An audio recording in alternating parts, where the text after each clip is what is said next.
نحمده ونصلي ونسلم على رسوله الكريم أما بعد.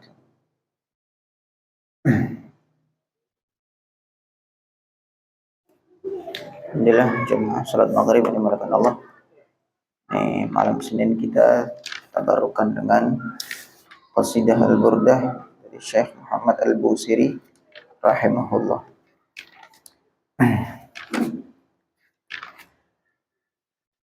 Kita awali dengan kirim al-Fatihah untuk guru-guru kita. Ila hadratin Nabi Mustafa Muhammad sallallahu alaihi wasallam azwajihi wa alihi wa dhurriyyatihi ajma'in. Ya Muhammad ya Rabbana salli alaihi wa sallam. Alhamdulillah. Syekh Marfatullah Syekh Rasulullah Farim Ali Baiti Syekh Rasulullah. Syekh Muhammad al-Busiri al-Maf'al bi al-Dharain. Al-Fatihah. أعوذ بالله من الشيطان الرجيم بسم الله الرحمن الرحيم الحمد لله رب العالمين الرحمن الرحيم مالك يوم الدين إياك نعبد وإياك نستعين اهدنا الصراط المستقيم صراط الذين أنعمت عليهم غير المغضوب عليهم ولا الضالين آمين. Ya, kita selawatan bersama-sama. Maulaya sholli. Maulaya sholli wa sallim daiman abada ala habibika khairil khalqi kullihim.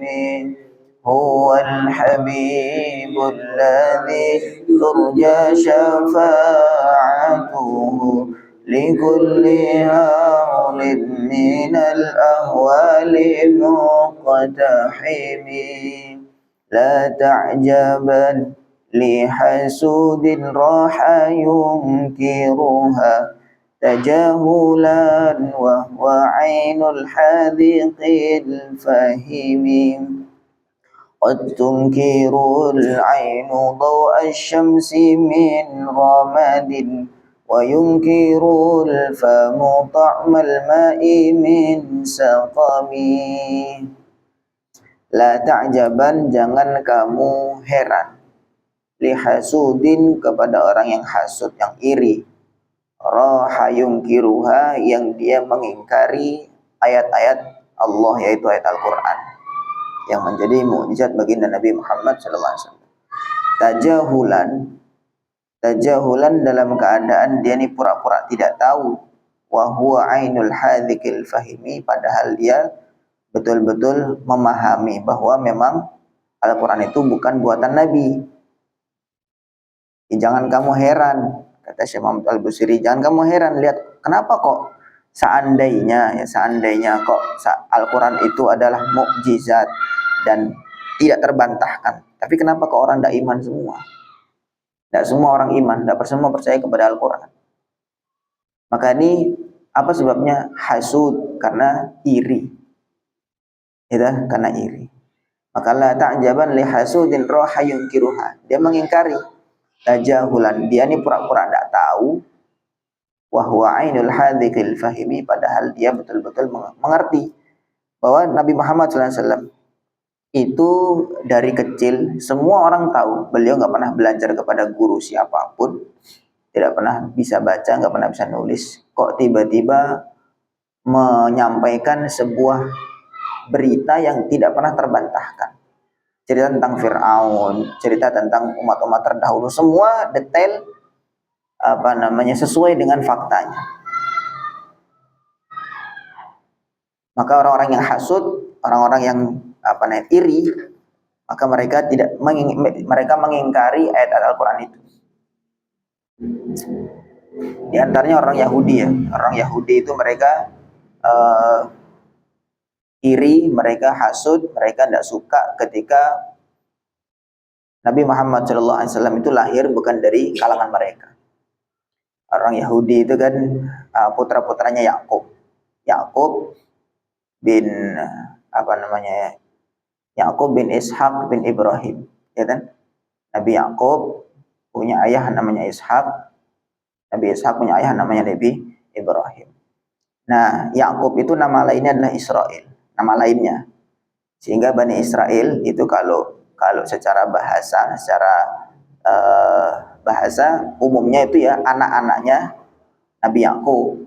Seluruh anak Nabi Yakub yang 11 itu, Nabi Nabi Yusuf dan saudara-saudara itu namanya Bani Israel. Karena nama lain dari Yakub adalah Israel. Jadi bukan Israel yang sekarang Israel jadi negara itu bukan. Tapi kalau secara bahasa, secara umum Israel itu keturunan Nabi Yakub. Nah, anak tertua Nabi Yakub itu namanya Yahuda. Nah, sehingga turunan dari Yahuda itu orang Yahudi.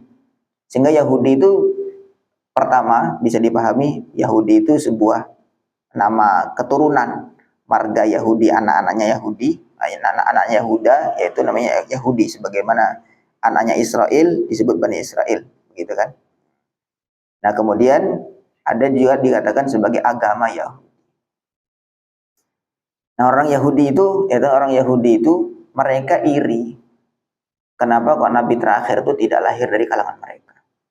Padahal kebanyakan nabi-nabi itu lahir memang dari keturunan Bani Israel. Dari Nabi Ibrahim punya anak berapa? 2. Nabi Ismail dengan Nabi Ishak. Nah, kemudian Nabi Ishak punya anak Nabi Yakub. Nabi Yakub punya anak Nabi Yusuf dan seterusnya. Nabi-nabi Bani Israel itu dari situ. Nah, sedangkan Nabi Muhammad SAW dari keturunan Nabi Ismail. Nabi Ismail. Itu sehingga mereka iri. Mereka akhirnya, wah ini buat-buatan asatirul awwalin. Ini cuma dongeng-dongeng orang dulu aja. Dan seterusnya.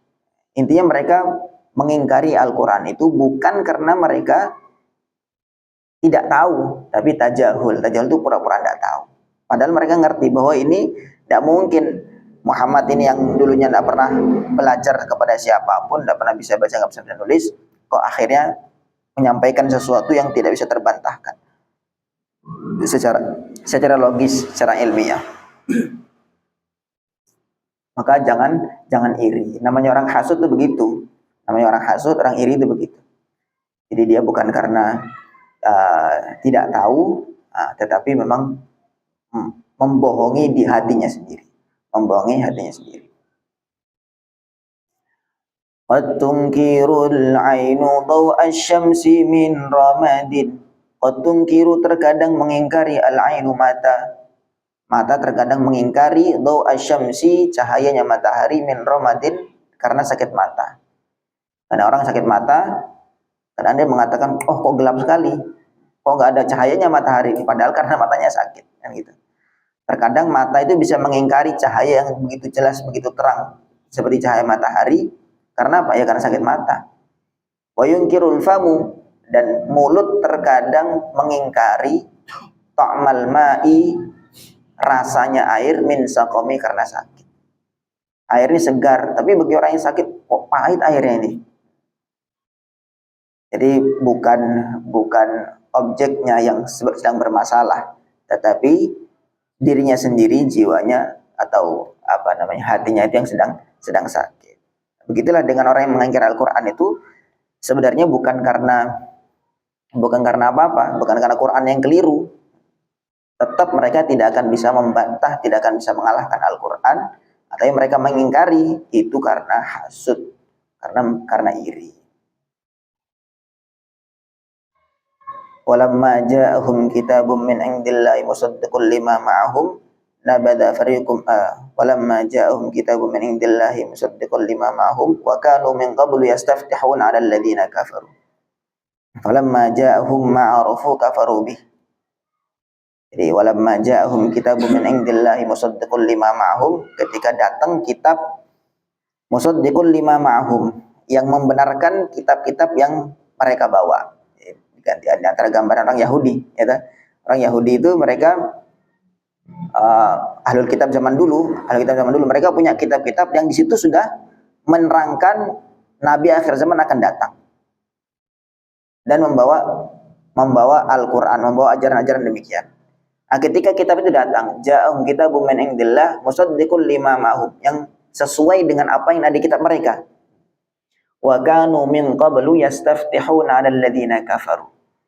Nah, kemudian ahlul kitab dulu mereka yastaftihuna 'alal ladzina kafaru, mereka pakai Nabi Muhammad, nama Nabi Muhammad itu mereka tabarruk.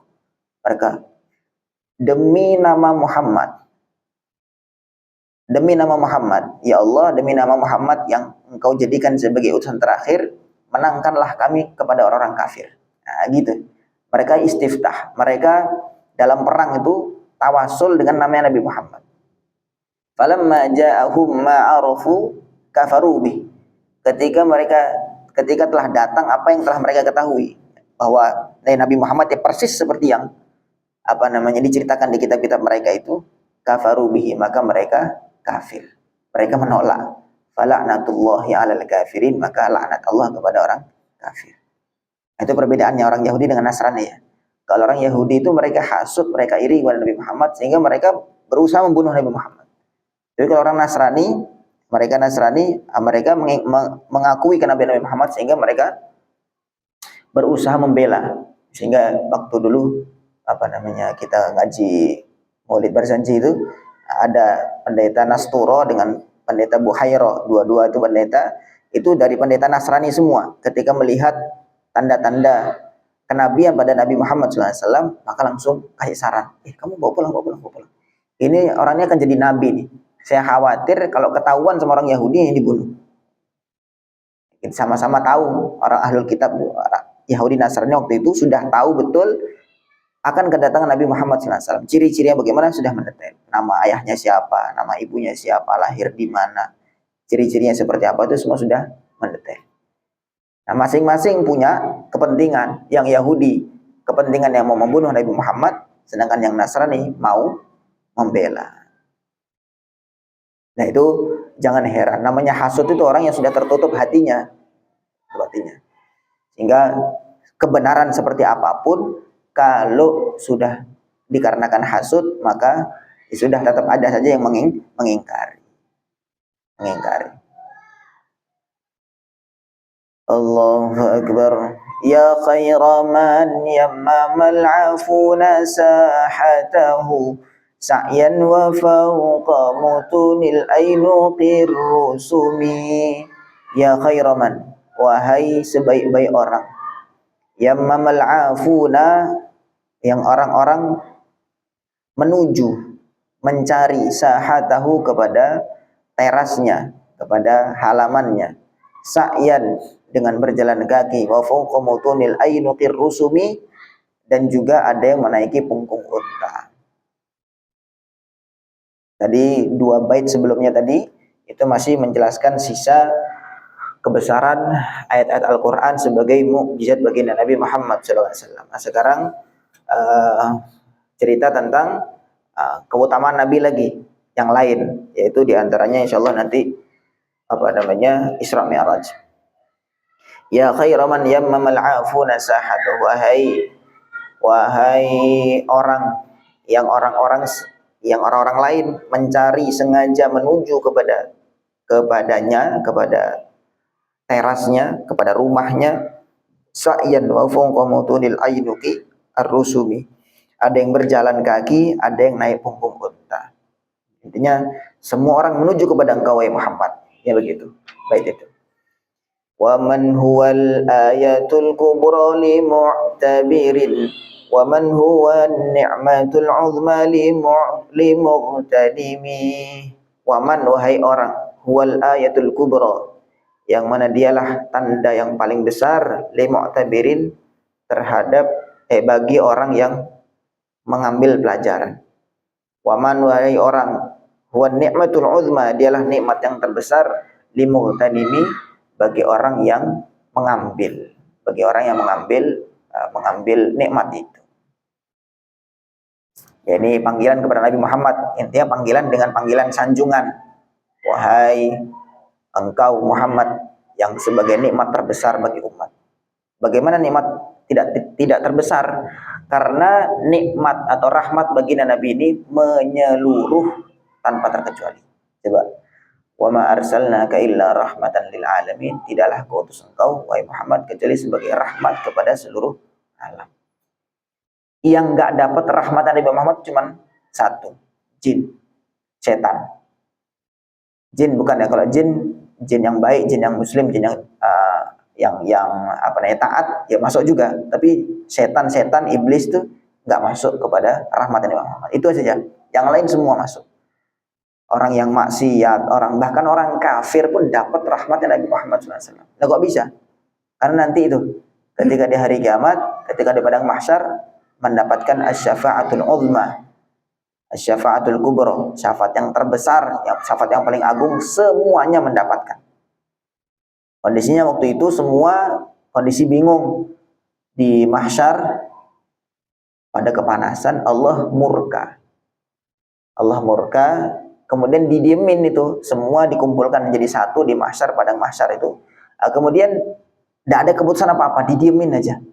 Coba kita kan kalau dimarahin sama siapa begitu, sama atasan apa sama istri, didiemin aja, tidak jelas. Oh maunya apa sebenarnya, kan gitu. Begitu juga waktu itu Allah nggak ada kasih keputusan apa-apa.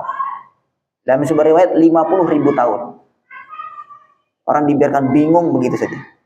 Akhirnya semua pada datang ke Nabi Adam, semua datang kepada Nabi Ibrahim, seterusnya semuanya masing-masing mengatakan nafsi, nafsi, aku mikirkan diriku sendiri. Tidak sempat aku mikirin orang lain. Itu bahkan Nabi itu. Nah, akhirnya ketika mereka datang kepada Nabi Muhammad SAW, maka beliau mengatakan analaha. Memang syafaat ini memang hakku.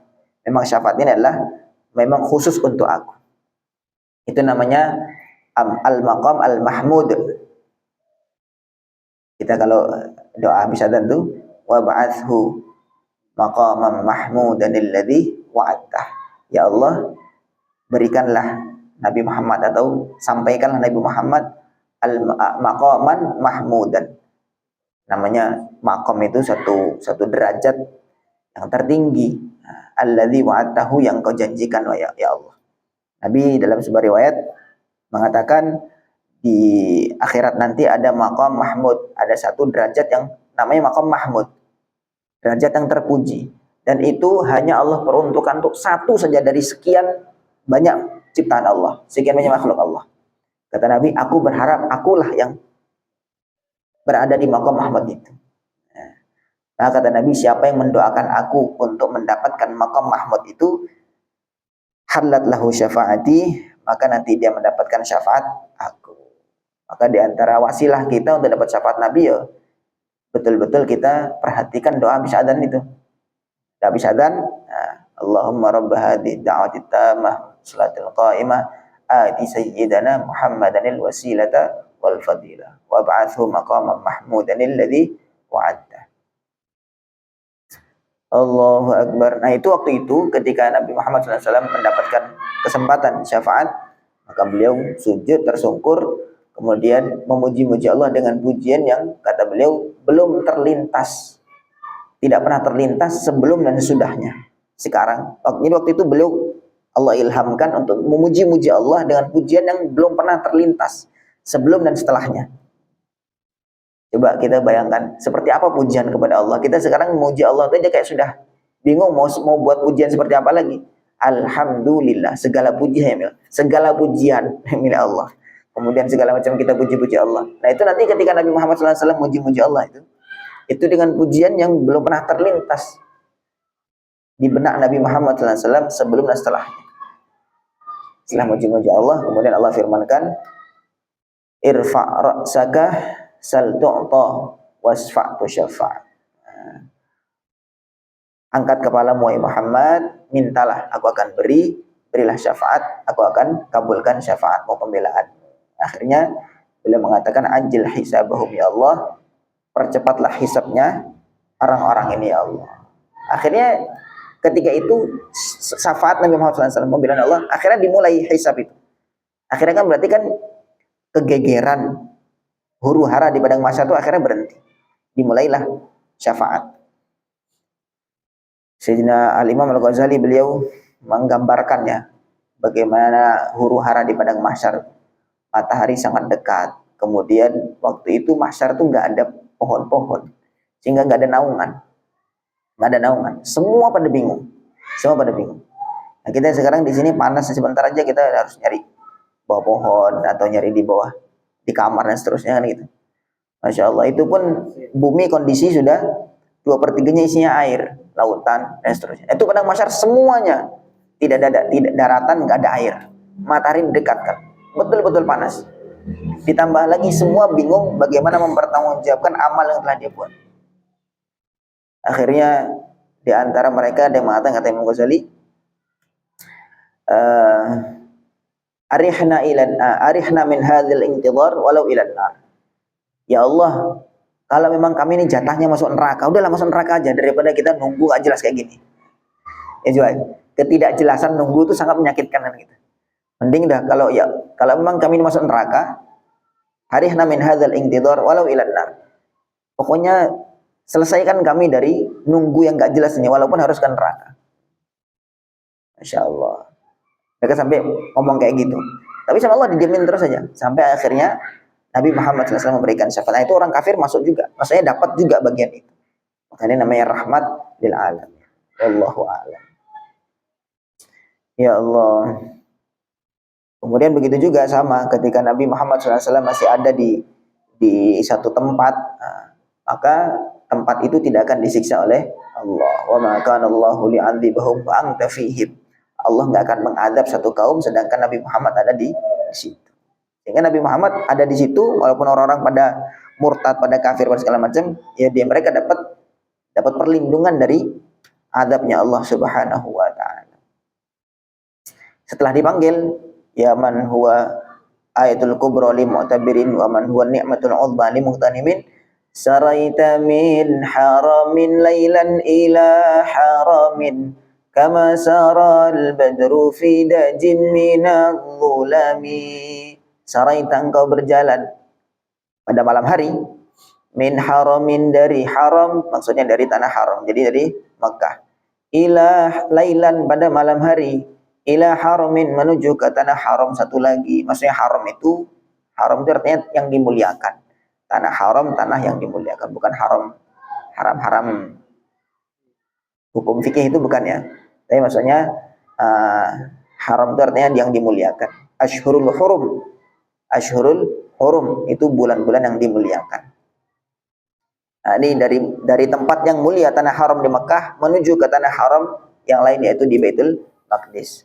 Kama saral badru fi dajin minadh dhulami, sebagaimana berjalan al-badru, bulan purnama, fi dajin, di kegelapan, di malam hari, minadh dhulami, dalam kegelapan. Sebagaimana bulan purnama dalam malam yang gelap, di pertengahan bulan itu engkau berjalan dari haram Mekah menuju ke haram Baitul Maqdis. Wa bittatarqa ila annilta manzilatan min qaba qausaini lam tudrak wa lam turami. Wa bitta, dan engkau bermalam, maksudnya malam itu, tarqa, engkau naik, ila annilta, sampai engkau mendapatkan manzilatan, satu derajat, satu manzilah, satu kedudukan, min qaba qausaini, dari dekatnya dua ujung panah busur. Busur tuh kan, busur tuh melengkung ini. Nah, itu apa namanya, ujung satu dengan ujung yang lain, kan paling jaraknya berapa, 1 meter atau kurang lebih segitulah. Nah, itu namanya qaus. Satu kurung apa namanya, satu busur panah namanya qaus.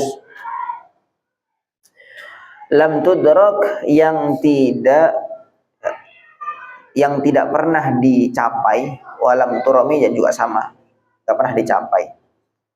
Jadi engkau naik terus dekat kepada Allah sampai mendapatkan satu posisi, satu kedudukan yang tidak pernah dicapai oleh siapapun. Gambarannya dalam Al-Quran itu fakana qaba qausaini au adna.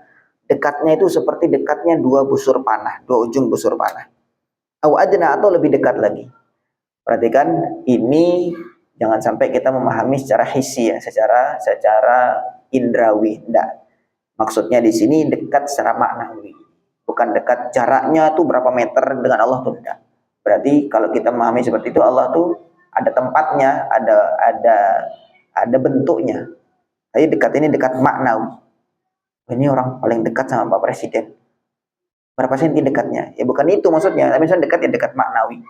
Maknanya dekat. Tapi gambarannya begitu. Gambaran demikian. Lam tudrak wa lam turami, dan tidak pernah dicapai oleh siapa. Nabi-nabi dulu pernah mendapatkan kemuliaan. Nabi Musa berbicara langsung kepada Allah. Kemudian Nabi Ibrahim, segala macam punya manusia. Tapi ini kemuliaan yang tidak pernah dicapai oleh siapa. Allahu Akbar. Ini surah wa qaddamat ka jami'ul anbiya'i biha wa rusli taqdima makhdumin ala khadami. Wa qaddamatka, dan telah mengedepankan engkau, jami'ul anbiya'i, seluruh para nabi, biha, karena kedudukan tadi, wa rusli, dan juga seluruh rasul, taqdima makhdumin, seperti mengedepankan makhdum, mengedepankan tuan, ala khadami, atas pelayan. Jadi waktu itu Nabi Isra Mi'raj jumpa dengan seluruh nabi dan rasul. Nah, kemudian ketika itu mereka mengedepankan Nabi Muhammad SAW untuk jadi imam sholat. Wa taqaddamta lis-salati fa shalla kullu man fis samai wa antal imam. Dan terakhir itu, wa taqaddamta lis-salati, engkau maju untuk sholat. Fasalla kullu man fis samai, maka seluruh penghuni langit termasuk malaikat dan para nabi, para rasul, ruh nabi dan rasul, fasalla kullu man fis sama, semua penduduk langit salat semua, wa antal imamu, sedangkan engkau yang jadi imam. Padahal nabi itu terakhir, lahirnya datang ke dunia terakhir, tapi memang oleh Allah dijadikan sebagai pimpinan, ya tetap aja sebagai pimpinan kan gitu. Insyaallah alangkah bangganya kok kita dijadi umatnya Nabi Muhammad Sallallahu Alaihi Wasallam. Ini kalau kita baca keutamaan Nabi Muhammad SAW, mestinya ada rasa bangga betul, masya Allah. Kita nggak pernah mimpi, nggak pernah minta, nggak pernah mohon sama Allah untuk jadi umat terakhir. Surga itu diharamkan oleh Allah untuk dimasuki umat terdahulu sebelum umatnya Nabi Muhammad SAW masuk duluan. Subhanallah. Ya kita nggak bayangkan kalau kita lahir di zaman Nabi Musa, zaman Nabi yang lain-lain. Allahu Akbar. Tapi ternyata Allah pilih kita. Ini rahmat besar. Rahmat besar kepada kita, nikmat besar kepada kita. Allah jadikan kita sebagai umatnya Nabi Muhammad sallallahu alaihi wasallam. Wa anta takhtariqus sab'an tibaqa bihim fi mawkibin kunta fihi sahibal alami. Wa anta, sedangkan engkau takhtariqu, menembus as-sab'an tibaqa, 7 lapis langit, bihim, melewati para nabi, para rasul, fi mauqibin, dalam sebuah rombongan, kunta, adanya engkau wahai Muhammad, fihi, dalam rombongan itu, sahibal alami, sebagai pembawa bendera. Kalau dalam satu pasukan pembawa bendera itu kan yang paling depan, istilah yang paling diperhatikan lah dari sekian banyak. Ada pasukan 1000 yang bawa bendera satu. Maka yang pertama kali kita tuju, mata kita tertuju adalah kepada pembawa bendera. Dan Nabi Muhammad SAW dalam rombongan para malaikat, beliau Mi'raj itu, maka beliau digambarkan oleh Syekh Al-Busiri, kunta fihi sahibal alami, engkau adalah pembawa bendera, engkau yang paling mulia di antara rombongan para malaikat. Menembus 7 lapis langit, kemudian berjumpa dengan Allah Subhanahu wa taala. Sekali lagi, terkait Isra Mi'raj ini bukan menunjukkan Allah itu berada di atas langit atau di arsy. Posisinya di arsy gitu, bukan. Arsy itu tempat, langit itu juga tempat. Sedangkan Allah tidak butuh kepada arsy, tidak butuh kepada langit, tidak butuh kepada tempat. Lalu kenapa? Kan Rasulullah kan menujunya ke langit, berarti Allah di langit. Bukan. Untuk momen yang paling mulia, yang paling istimewa ini, Allah, Nabi Muhammad itu kan makhluk, namanya makhluk ya butuh tempat, sedangkan Allah itu ya pencipta, khalik, tidak butuh tempat. Maka untuk momen yang istimewa ini, Allah tempatkan Nabi Muhammad SAW di tempat yang paling mulia. Yang butuh tempatnya Nabi Muhammad sedangkan Allah tidak butuh tempat.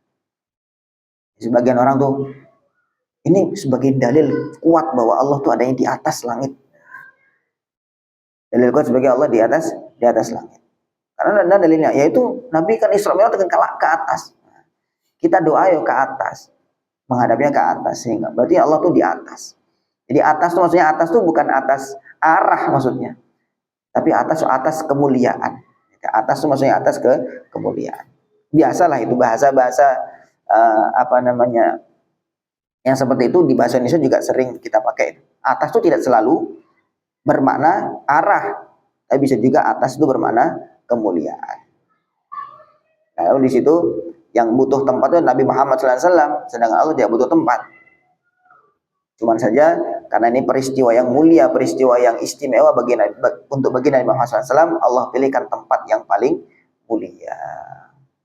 Karena mendekat munajat itu tidak harus dekat langsung kepada Allah, tidak. Mau munajat di mana saja ya Allah sama saja mendengar. Wa idza sa'alaka ibadi anni fa inni qarib. Ketika hambaku tanya tentang aku, katakan bahwa aku dekat. Maksudnya rahmat Allah sangat dekat. Bukan dekat jarak. Berapa senti dekatnya? Bukan, tapi dekat secara maknawi. Wallahu a'lam. Masyaallah. Ini Isra Mi'raj ceritanya panjang, banyak sekali hal-hal yang dialami oleh baginda Nabi Muhammad SAW.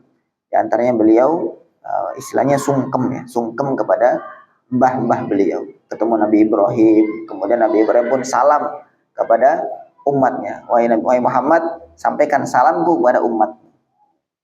Bahwa di antara hadisnya itu cerita bahwa surga itu ternyata tanahnya luas. Tanamannya apa? Tanaman yang adalah tasbihat. Subhanallah, walhamdulillah, wala ilaha illallah, wallahu akbar. Maka kita diperintah perbanyak zikir sehingga nanti setiap satu zikir ditanamkan satu pohon di dalam surga. Kalau kita sudah punya pohonnya berarti kan mau ke sana, namanya sudah punya kan gitu. Insyaallah. Oke, insyaallah kita cukupkan ke sini. Mudah-mudahan apa yang kita baca, yang kita renungi ini menjadi tambahan kerinduan kita kepada baginda Nabi Muhammad SAW sehingga beliau berkenan mensyafaati kita semuanya. Amin ya rabbal alamin. Akhiri subhanallah bihamdihi subhanakallahumma bihamdika asyhadu an la ilaha illa anta astaghfiruka wa atubu ilaik. Assalamualaikum warahmatullahi wabarakatuh.